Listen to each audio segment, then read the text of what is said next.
ওই তো কানু চুপি চুপি চলে যাচ্ছে, আমার চোখ ফাঁকি দিতে চাইছে। আজ তো আর পালাতে পারবি না, তোকে আজ আমার হোটেলের মাংস হতে হবে।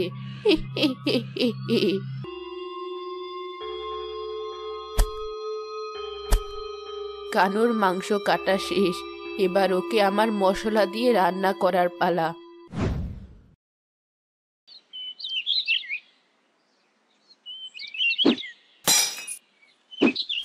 সব ভেঙে ফেলবো আজ, চাল নেই ডাল নেই, এসব হাঁড়ি পাতিল দিয়ে কি করব? আমি তো বলছি এনে দেব, মাত্রই তো শেষ হয়েছে, তাই বলে সংসারের জিনিস এভাবে তুমি ছুঁড়ে ফেলবে সব? তুমি তো জানো আজ কদিন হলো ঠিক মতো কাজ পাচ্ছি না। অত সব আমি জানি না, আমার জিনিস আমি চাই। আহ, তাই বলে শেষ পর্যন্ত তুমি আমার উপর হাঁড়ি ছুঁড়ে মারবে? কোনোদিন আমি তোমাকে কিছুই বলি না, তোমার সব রাগ আমি চুপচাপ সহ্য করি, কিন্তু এটা আমি মেনে নিতে পারলাম না। চললাম আমি। যাও, যেদিকে চোখ চলে যায় যাও, তোমার মতো মানুষের দরকার নেই।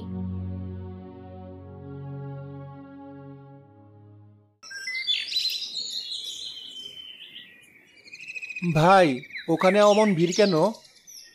পাশের গ্রামের মোড়লের লেঠেল এসেছে কাজের লোকের সন্ধানে। বাহ, মেঘনা চাইতেই জল, গিয়ে শুনি একটু কি বলে।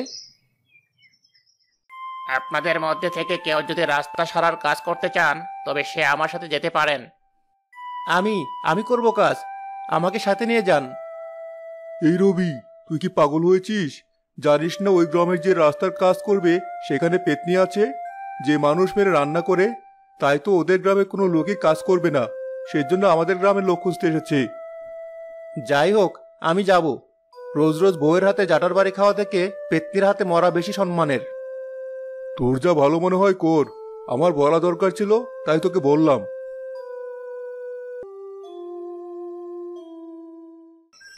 তুমি তাহলে কাজ করবে?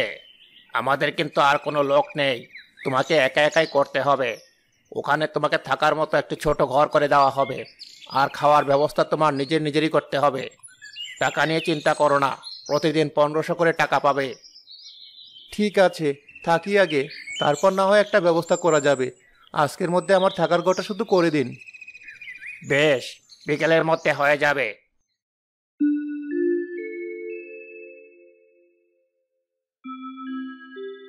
অল্প সময়ের মধ্যে ঘরটি বেশ ভালো করেছে। আজ কোনো কাজ করিনি, খাওয়ার ঝামেলাটাও করব না। কাল থেকে কাজ খাওয়া সব করব। এখন শুয়ে পড়ি।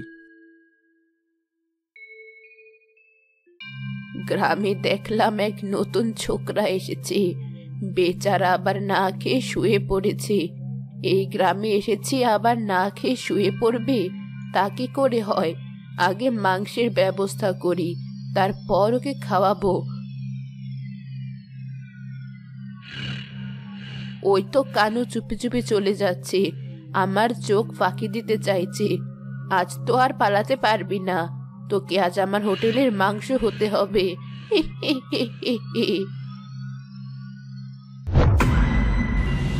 ওরে পেতনি, ছাড় ছাড়, আমাকে ক্ষমা করে দে, আমার ভুল হয়ে গেছে। তোর কোনো ক্ষমা নেই।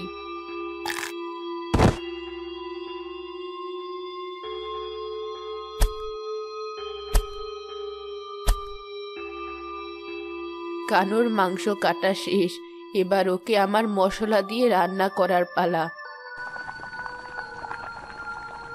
আহ, কি গন্ধ বেরিয়েছে! নতুন ছোকরাটা খুব মজা করে খেতে পারবে। যাই, ওকে গিয়ে এবার ডেকে নিয়ে আসি।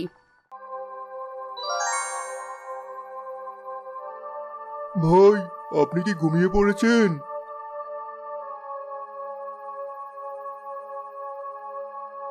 না, ঘুমাইনি। কেন, কি হয়েছে?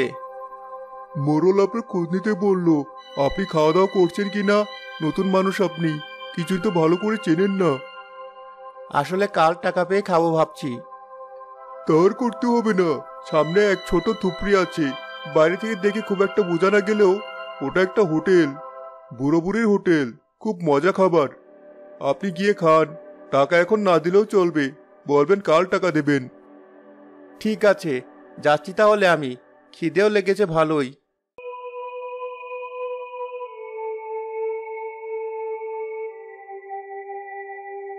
ওটাই মনে হচ্ছে। আশেপাশে আর তো কিছু দেখতে পাচ্ছি না।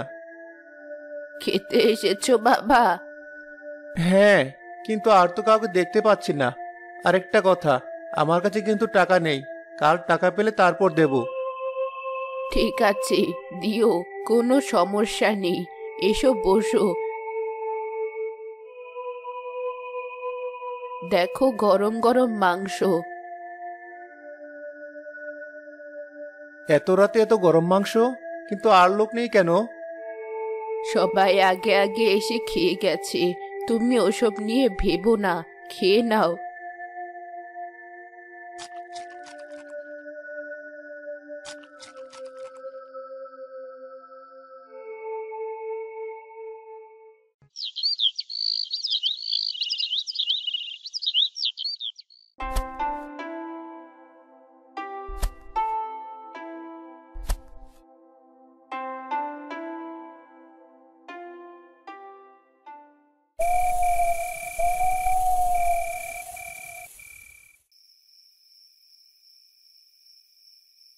সারাদিন খুব খাটাখাটনি গেল। কোথায় ভেবেছিলাম বুড়ির টাকাটা শোধ করে দেব আর বাজার থেকে নিজে সব কিনে এনে রান্না করে খাবো, কিন্তু তার হবে না। এত ক্লান্ত শরীর নিয়ে আমি আর কিছুই করতে পারবো না। বুড়ির ওখানে খাই, বলে আসবো যতদিন থাকবো ততদিন ওনার ওখানে থেকেই খাবো। এসেছো বাবা? আমি তো তোমার অপেক্ষায় ছিলাম। কালকের কিছু মাংস বেঁচে ছিল, সেটাই তোমার জন্য রান্না করে রেখেছি। এই বুড়ির কথাগুলো কেমন অদ্ভুত লাগে আমার, কিন্তু কোনো কিছু বুঝতে পারছি না। যাই হোক, আমি আমার মতো খেয়ে নেই। এই যে বুড়িমা, আপনার টাকা। থাক বাবা, একবারে দিয়ে দিও। প্রতিদিনই তো আসবে। আপনি কি করে জানলেন? জানি জানি, সব জানি। আমার এখানে কেউ একবার খেলে সে আর না খেয়ে থাকতে পারে না। এই কথা সত্যি, আপনার রান্নার তুলনা করা মুশকিল। সত্যিই এমন রান্না খাইনি। বেশ, আমি তাহলে আসি।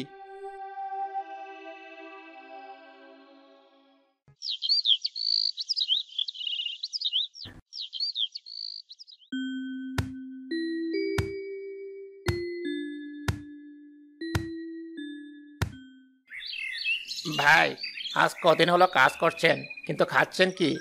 আবুল ভাই বলল তার ওখানেও নাকি খান না আপনি। আমি তো খাই বুড়ো বুড়ির হোটেলে। কিসব বলছেন আপনি? এই গ্রামে আবুল হোটেল ছাড়া তো আর কোনো হোটেল নেই। আপনি আর সেখানে যাবেন না। রাতে এসে আমি আপনাকে খাবার দিয়ে যাব। এমন করলো কেন? আর আমি তো প্রতিদিন সেখানে খাই। তাহলে ও বলল কেন আর কোনো হোটেল নেই?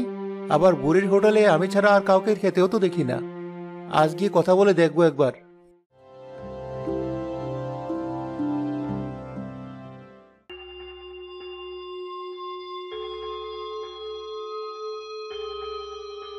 আজ তোমার চোখ মুখ এমন দেখাচ্ছে কেন বাবা? না মানে, আমি আপনাকে একটা কথা বলতে চাই। না না, থাক, কিছু বলবো না। আচ্ছা, আমি যাই। আজ আর খাবো না, খেতে ইচ্ছে করছে না। আমার কথা জানতে পেরেছো তাই না? আমি কে সেটা জানতে এসেছিলে? এই দেখো আমি কে। পেতনি, তাহলে আপনি এতদিন আমাকে খাওয়ালেন কেন? স্বভাব, মানুষকে খাওয়ানো আমার স্বভাব। কিন্তু এই গ্রামের মানুষ সেটা বোঝেনি, কোনো দাম দেয়নি আমাকে, আমার বিচার করেনি। কি হয়েছিল আপনার সাথে? আপনি আমাকে বলুন, আমি আপনাকে সাহায্য করব। শোন তাহলে, আমি আর আমার স্বামী মিলে এই ছোট্ট হোটেল চালাতাম। অনেক অনেক লোক এসে খেত এই হোটেলে। আমরাও আনন্দের সাথে খাওয়াতাম। কোনোদিন কারো থেকে 1 পয়সা বেশি নেইনি। ওই খদ্দেরেরা সব খেতে আসতে শুরু করেছে, দ্রুত খাবার দেওয়া শুরু করো। দিচ্ছি, সবাইকে বসতে বলো। আমি একে একে সবাইকে খাবার দিয়ে দিচ্ছি। ভাই আসুন, আমার হোটেলে দুপুরে খাবার খেয়ে যান। খুব ভালো ভালো খাবার আছে। না না, তোমার হোটেলে খাবার খেয়ে তৃপ্তি পাই না। কি রান্না করো কে জানে, আবার দামও নাও বেশ চড়া। ওদিকে বুড়ো বুড়ি হোটেলে এত ভালো ভালো খাবার, আবার দামও খুব কম। খাবারের কি গন্ধ, কি স্বাদ! এমন কম দামে এত ভালো খাবার এই যুগে কেউ দিতে পারবে না, বুঝলে? আমাকে আর দেরি করিও না, তাড়াতাড়ি না গেলে আর পরে কোনো খাবারই পাবো না। ধর, আর ভালো লাগে না। ওই বুড়ো বুড়ির জন্য আমার এই হোটেলের ব্যবসা যেন চলবে না মনে হচ্ছে। কত আশা নিয়ে হোটেল দিয়েছিলাম, কিন্তু এখন মনে হচ্ছে আমাকে পথে বসতে হবে। প্রতিদিন এত এত খাবার নষ্ট হচ্ছে, আর ওর হোটেলে মানুষ খাবারের কি এমন স্বাদ পায় আমি তাই বুঝি না। সব ওদিকে দৌড়ায়, কিন্তু আমারও হাল ছাড়লে চলবে না। যে করেই হোক আমার হোটেলের খদ্দর গোছাতে হবে। আরে মুকুল, এমন হন্তদন্ত হয়ে ছুটলে কোথায়? যাচ্ছি একটু বুড়ো বুড়ির হোটেলে। তা ওখানে কেন যেতে হবে? এসো, আমার এখান থেকে খেয়ে যাও। খুব ভালো ভালো তরকারি করেছি, চিকন চালের ভাত করেছি। না বুল ভাই, আমি এখন তোমার এখানে খেতে পারছি না। বড্ড খিদে পেয়েছে, বুঝলে? ওখান থেকে না খেতে পারলে আমার এই খেতে মিটবে না। তেমন হলে তো বাড়িতেই খেতাম। কি এমন রান্না করে তাই নিয়ে আদিক্ষেতা? আসলে সবাই ওই কম টাকায় খাবার পায় বলে ওখানে যায়। তা ওদের না হয় ছেলে পুলে নেই, কম টাকায় খাবার বিক্রি করলেই চলে। আমার তো আর সে উপায় নেই, আমার সংসার আছে। কি করি কিছুই বুঝতে পারছি না। দাদু, চটপট করে গরুর কালা ভুনা দিয়ে এক প্লেট দাও দেখি। বড্ড খিদে পেয়েছে, বুঝলে? তাই দৌড়ে তোমাদের এখানে চলে এলাম। তোমাদের এই হোটেলে খাবার ছাড়া আমার এই খিদে কেউ মেটাতে পারবে না। বেশ বেশ, তুমি হাত মুখ ধুয়ে বসো, আমি খাবারের ব্যবস্থা করছি। এই দুপুরে বেশ ভিড় হয়। আমরা দুই বুড়ো মানুষ কাজ করতে করতে একেবারে হিমশিম খেয়ে যাই। তা তো খেতেই হবে, কম লোকে তো আর খায় না। এত লোকের আয়োজন করো তোমরা। কতবার বলেছি খাবারের দাম একটু বাড়িয়ে একটা বাড়তি লোক রাখতে, আমার সে কথাও তো শোনো না তোমরা। খাবারের দাম কি করে বাড়াবো বলো বাবা? আমাদের এই ছোট্ট খুপড়িতে কোনো বড়লোক মানুষ তো আর খেতে আসে না। আসে সব গরিব খেটে খাওয়া মানুষ। তারা ওই দুটো পয়সা কমের জন্যই আসে। তারা যদি সেই সুবিধাটুকু না পায় তাহলে তো আর আমাদের কাছে আসবে না। এই বয়সে আর টাকা বাড়ানো কমানোর ঝামেলাও ভালো লাগে না। কদিনই বার বাঁচবো, যে কদিন বেঁচে আছি এই দিয়ে দুজনের চলে যাবে। আমি জানি কোনো যুক্তি দিয়ে তোমাদের সাথে পারবো না আমি, তাই দিবও না। আমাকে এবার খেতে দাও দেখি। এই নাও গরম গরম কালা ভুনা আর ভাত। আমি ভিতরে গেলাম, আর কিছু লাগলে বলো। ঠিক আছে। বাবু, এমন মন বার করে বসে আছেন কেন? মন ভার করে বসে না থেকে কি করব বল দেখি? এত রকমের এত এত রান্না করে বসে আছে, কিন্তু কেউ আমাদের হোটেলে খেতে আসছে না। সবাই ছুটছে ওই বুড়ো বুড়ির হোটেলের দিকে। নিজের দোকানে মাছের তাড়িয়ে আরেকজনের দোকানের দিকে লোক ছুটতে দেখলে কার ভালো লাগে? আমার হোটেলের জায়গাটা এত সুন্দর, রাস্তার সাথে, সবার চোখে পড়ার মতো। তবুও দেখ, একটা খদ্দেরও নেই। কিন্তু বুড়ো বুড়ির হোটেল সেই জঙ্গলের দিকে, যেতেই ভয় লাগে। তার উপর আবার হোটেল বলতে ওই ছোট্ট ভাঙ্গা খুপড়িটা, তাই সেটা নাকি আবার খাবারের হোটেল। ওখানে ওরা থাকে, ওখানেই খাবার বিক্রি করে, তবুও ওদের খদ্দেরের অভাব নেই। আর এদিকে আমি সবকিছু ঠিকঠাক করেও দিনের পর দিন লস করে যাচ্ছি। আমার কিছুই ভালো লাগছে না, বুঝলি? সেটা কারোরই লাগার কথা নয়। আমি বলি কি, আপনি এই ভাতের হোটেলের ব্যবসা ছেড়ে দিন। না হলে এভাবে চলতে থাকলে আপনি কিন্তু পথে বসে যাবেন। ওরা বুড়ো মানুষ, কতদিনই বা বাঁচবে? ওরা যতদিন বেঁচে আছে ততদিন আপনি অন্য একটা ব্যবসা করুন। আর ওরা মরে গেলে তারপর আবার না হয় ভাতের হোটেল দিয়েন। গ্রামের মানুষদের তখন না চাইলেও আপনার থেকে বেশি টাকা দিয়ে খেতে হবে। চুপ কর বোকা। ওই বরাবরের জন্য নাকি আমি আমার শখের ব্যবসা ছেড়ে দেব? কথা ভেবে চিন্তে বলিস না। তবে একটা কথা তুই ঠিকই বলেছিস, ওরা মরে গেলে আমার আর কোনো সমস্যা থাকবে না। বিশেষ করে বুড়োটা না থাকলেই বুড়ি আর এই ব্যবসা চালাতে পারবে না, আর আমারও কোনো সমস্যা হবে না। সে তো ঠিক আছে, কিন্তু বুড়ো কবে না কবে মরবে, ততদিন আপনি কি করবেন? বুড়োকে মরতে হবে না, আমরা মারবো বুড়োকে। কি বলছেন এটা? আমরা মারবো মানে? হ্যাঁ, আমরা এই বুড়োকে মারবো। নিজের ব্যবসা বাঁচাতে এটুকু তো আমাকে করতেই হবে। আর একসাথে দুজনকে তো আর মারবো না, একজনকে মারবো। ওরে না হয় বুড়িকে প্রতিদিন কিছু টাকা ভিক্ষে দেবো খাবারের জন্য। শোন, কোনো কথা বাড়াস না আর। আজ রাতেই যাব ওই বুড়োকে শেষ করতে। আপনি ভেবেচিন্তে বলছেন তো? গ্রামের মানুষ জানতে পারলে কি হবে আমাদের বলুন তো? কি আবার হবে? কিছুই হবে না। আমার ক্ষমতা সম্পর্কে এই গ্রামের সবার জানা আছে। কেউ আমার বিরুদ্ধে একটা কথা বললে তারও বুড়োর মতো অবস্থা করব। অত চিন্তা করিস না, রাতের সময় মতো চলে আসিস।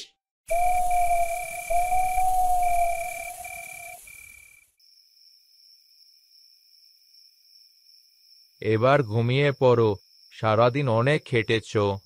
কিন্তু কাজ তো এখনো শেষ হয়নি, কতগুলো থালা পরিষ্কার করা এখনো বাকি আছে।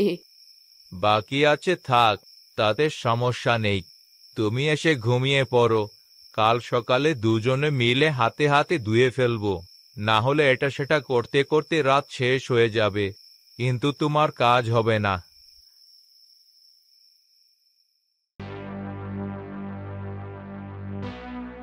দাদু, ও দাদু, একবার একটু বাইরে এসো দেখি। এত রাতে আবার কে এসেছে? এত রাতে তো কারো আসার কথা নয়। মনে হয় রাতে কেউ খেতে আসতে দেরি করেছে, তাই এখন এসে ডাকছে। খাবার তো আর নেই, তুমি ভেতর থেকে বলে দাও বাইরে যেতে হবে না। কি যে বলো তুমি!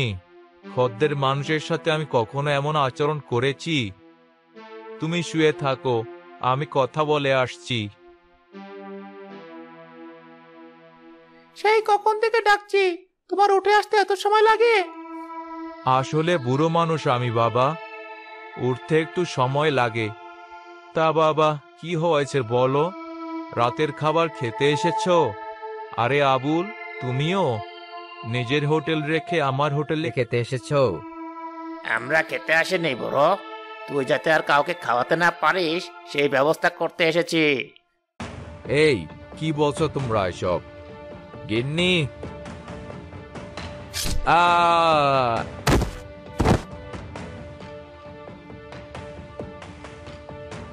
চল তাড়াতাড়ি, কেউ দেখার আগে। কি হলো তোমার? এই কেন? এই আবুল, তোর এমন দৌড়ে পালাচ্ছিস কেন? কি হয়েছে তোমার? কথা বলছো না কেন? ওরা আমার স্বামীকে মেরে চলে গেল, তোরা এমন কাজ কেমন করে করলি? কেন করলি? ওটো, কথা বলো। কি ব্যাপার, সকাল থেকে সবাই বুড়ো দাদুর বাড়ির দিকে কেন যাচ্ছে? আজ কি স্পেশাল কোনো খাবার আছে? কিন্তু এমন হলে তো আমি জানতাম। আমাকে সবার আগে বলতো, নাকি বলতে ভুলে গেছে? এমন হলে সবার মুখে আলাদা ভাব থাকতো, কিন্তু সবার মুখ তো দেখছি খুবই গম্ভীর হয়ে আছে, কেউ কোনো কথা বলছে না। কি হলো? এত না ভেবে নিজেকে একবার দেখে আসি। মোড়ল মশাইও দেখছি ওদিকে যাচ্ছে। মোড়ল মশাই, কি হয়েছে বলুন তো? সবাই এমন গম্ভীর হয়ে বুড়ো দাদুর বাড়ির দিকে যাচ্ছে কেন? কথা না বলে চলো, গেলেই সব দেখতে পাবে। তোমরা সবাই শুধু আমার স্বামীর লাশ দেখে চলে যাচ্ছ কেন? ওই কানু আর আবলকে ধরে নিয়ে এসো, ওরা আমার স্বামীকে মেরে ফেলেছে। মুকুল, তুই এসেছিস বাবা? দেখ, কেউ আমাকে কোনো সাহায্য করছেন না, তুই কিছু কর। মোড়ল মশাই, আপনিও তো এসেছেন, আমি নিজে চোখে দেখেছি ওই কানু আর আবুল আমার স্বামীকে মেরে ফেলেছে, আপনি বিচার করুন। কেঁদো না বুড়িমা, সব বিচার হবে। তুমি তো নিজের চোখে দেখেছো, আমরা গ্রামের সবাই মিলে বিচার করব, তুমি কোনো চিন্তা করো না। এখন এসব কথা না বলে বুড়োর শেষ কাজটুকু চলো শেষ করি। এভাবে আর কতক্ষণ ফেলে রাখবে?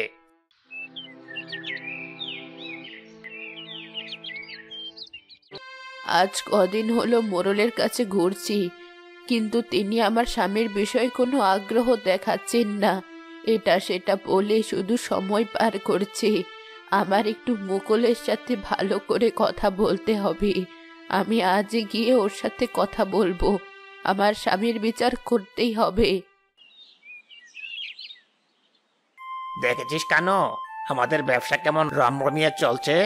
তোর কথা শুনে যদি আমি এই ব্যবসা না করে অন্য কিছু করা শুরু করতাম, তাহলে কি আর আজ এত টাকার মুখ দেখতে পেতাম? ঠিকই বলেছেন, আপনার কাছ থেকে আমার এখনো অনেক কিছু জানার শেখারও বাকি আছে বাবু। কোনো চিন্তা নেই, আমার কাছে থাকতে থাকতে সব শিখে যাবি। হে হে হে। দেখ দেখ, সবাই কেমন খাচ্ছে। এতদিন কেউ খেত না, এখন ঠিকই খাচ্ছে। হ্যাঁ, তাই তো দেখছি, আপনার ব্যবসা কেউ থামাতে পারবে না। বুড়িমা, তুমি আমার বাড়িতে? কি হয়েছে বলো। কি আর বলবো বাবা, মোড়লের কাছে আজ কদিন ধরে ঘুরছি, কিন্তু তিনি কোনো পাত্তাই দিচ্ছে না আমাকে। আমার স্বামীর বিচার কি হবে না? নিশ্চয় হবে, চলো আমি তোমাকে মোড়লের কাছে নিয়ে যাচ্ছি। কি ব্যাপার মকল, তুই এই সময়ে?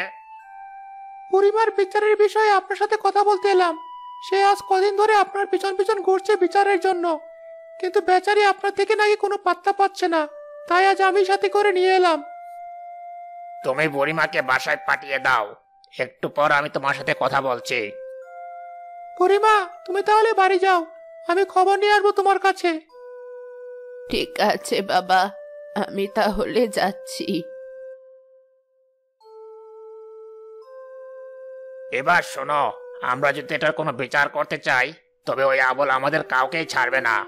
তুমি কোনো কিছু বলে তোমাকেও না। দেখো, তোমার পরিবার আছে, পরিবার নিয়ে ভালো থাকো। বুড়ি কদিন ঘুর ঘুর করে পরে ঠিক মানিয়ে নেবে। আমরা না হয় মাসে মাসে কিছু টাকা বুড়িকে দেব। আপনি এটা কি বলছেন? এতদিন তারা আমাদের জন্য এত কষ্ট করলো, আর আমরা এটুকু করব না? সে তো আর বিনি টাকায় করেনি। আপনার থেকে আমি এমন কথা আশা করিনি।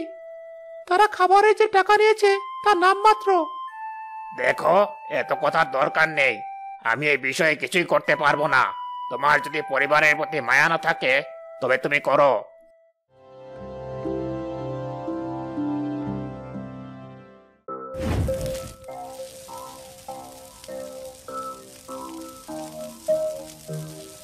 হায় হায়, আমার ঘর বাড়ি এভাবে জ্বালিয়ে দিচ্ছ কেন?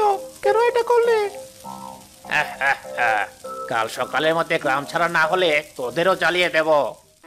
ওদের সাথে লড়ে আমি পারবো না। তার চেয়ে ভালো বুড়িমাকে নিয়ে অন্য গ্রামে গিয়ে থাকি। চলো বউ।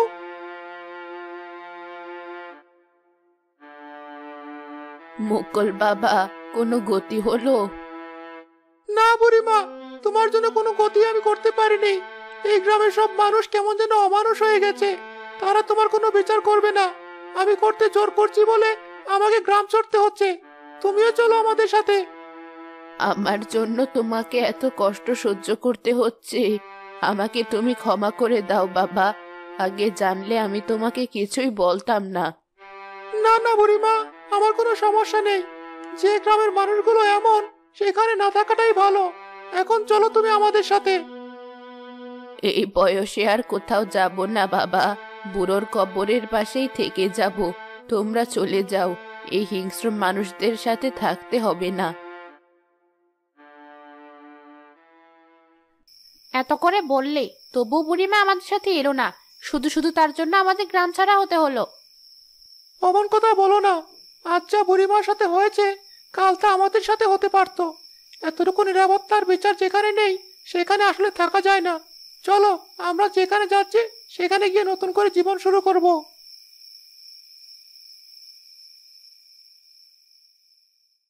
এই গ্রামের মানুষগুলোকে কত আপন ভাবতাম, আর তারা আমার সাথে এমন করলো। আমার এমন লাগছে কেন? বুকের ভেতরটা এমন ব্যথা করে উঠছে কেন? কে আছো? একটু এদিকে এসো, একটু পানি দাও আমাকে।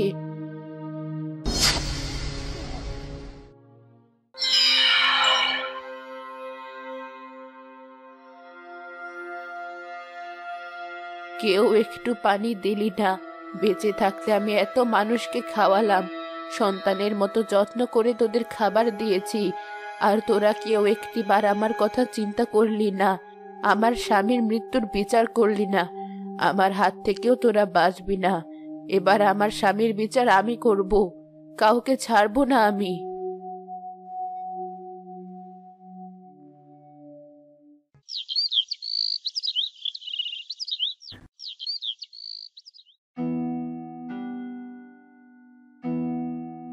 সাহেব, মুকুল গ্রাম ছেড়ে চলে গেছে, আর বুড়িও নাকি তার বাড়িতে মরে পড়ে আছে।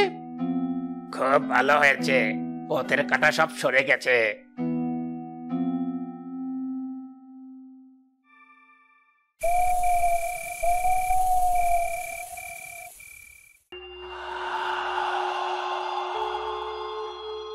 এই পথে কে যাচ্ছে? কারো নাকি? এই কানু, দাঁড়া বলছি।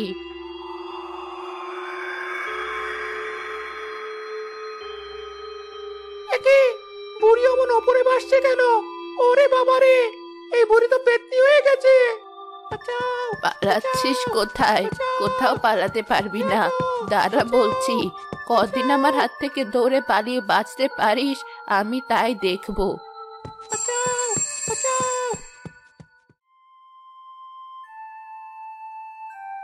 মোড়ল মশাই, আজ কদিন হলো বুড়ির বাড়ির ওদিকটায় মানুষ ঠিক মতো চলাচল করতে পারছে না, সবাই ভয় পাচ্ছে। রাস্তা বেশি ভালো না, আবার জঙ্গল, এর উপর পরপর দুজন মরে যাওয়ায় মানুষও আতঙ্কিত হয়ে পড়েছে। আপনি বুড়ির বাড়িটা ভেঙে রাস্তা ঠিক করার ব্যবস্থা করুন। তুমি আবার এত ভালো শুরু করেছো কবে থেকে? আর সত্যি বলতে গেলে এসব সমস্যা তো তোমার জন্যই হচ্ছে। মোড়ল মশাই, কথা বাড়াবেন না, যা বলছি তাই করুন। বেশ, আমি ব্যবস্থা করছি।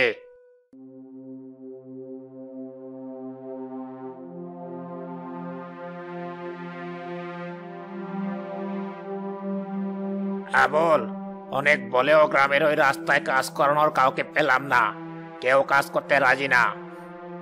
বেশ, তো পাশের গ্রামে খবর পাঠান, সেখান থেকে লোক এনে করান। লেঠেল, তুই গিয়ে পাশের গ্রাম থেকে লোক নিয়ে আয় কাজের জন্য। ঠিক আছে মোড়ল মশাই। এরপর সবই তো জানো তুমি। বেশ, আমি নিজে মুকুলকে সাথে নিয়ে থানায় গিয়ে কথা বলবো। এখন আসি।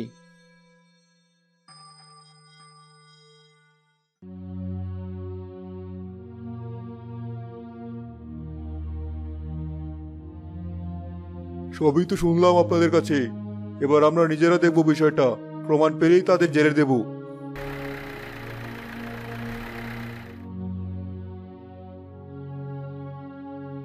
এই অফিসার, আমাকে কেন নিয়ে যাচ্ছেন? খুন আবুল করেছে, আপনি আবুলকে নিয়ে যান, আমাকে কেন? আপনি মোড়ল হয়ে বিষয়টা ধামাচাপা দেওয়ার চেষ্টা করেছেন, তাই এই শাস্তি আপনাকেও ভোগ করতে হবে। তুমি ফিরে এসেছো, আমি কথা দিচ্ছি আর কোনোদিন এমন রাগ করব না, আর এভাবে চলে যেও না। মনে রেখো কিন্তু।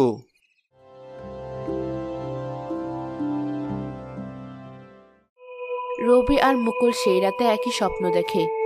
তোমাদের দুজনকে অনেক ধন্যবাদ, তোমরা আমার জন্য অনেক করেছো। তোমাদের জন্য আমার আত্মা মুক্তি পেল। ভালো থেকো।